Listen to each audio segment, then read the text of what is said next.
Presented by Hammerhead and the Karoo 2, the only cycling computer with predictive path technology. Get yours at hammerhead.io.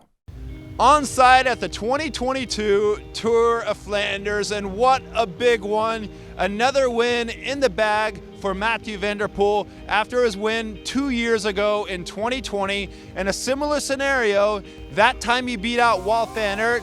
This time he was coming to the line with none other than two-time Tour de France champion Tadej Pogačar coming to the line, cat and mouse. They were doing it, they were watching it, they were slowing up too much. And who came from behind? Well, it was Valentin Mandois and Dylan van Baarle. And those two everything got caught up in the mix, and Tadej Pogačar was locked out, blocked out, and ended up only getting fourth. Mathieu van der Poel for the win. Dylan van Baarle, who refused to give up after getting dropped on the Kwaremont, came back, second place, silver medal, two Dutchmen at the top of the podium, a Frenchman in third place overall, Mandois. But let's roll it back, because Tadej Pogačar, he was the most aggressive of the day. We didn't get a chance to talk to Tadej Pogačar after the finish. He was truly upset. He had a few words, and they weren't congratulations, with Dylan van Baarle before he rode off to the team bus.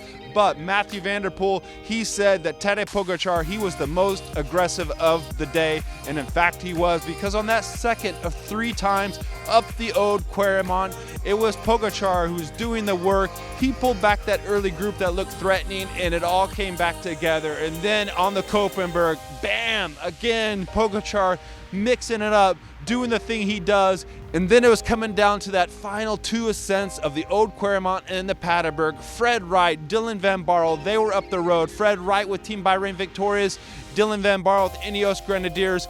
But behind, you guessed it, Pogačar on the attack again. They caught up with van Baarle, they caught up with Wright, they ditched those two. Mathieu van der Poel stuck with him, and the way they went, rode over the Paterberg together. It was Pogačar who tried to do another little attack, but he couldn't do it, and into the final they were riding.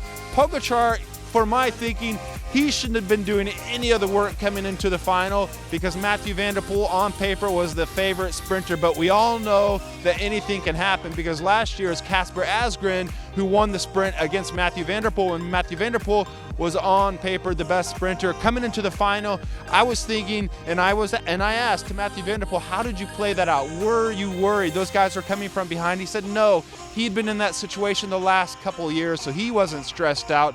But Tadej Pogačar messed it up, because instead of a first, instead of a second, he comes away not even with the podium, but a 4th place overall. But what a ride out. First time participation in the Tour of Flanders. We got a show by Tadej Pogačar.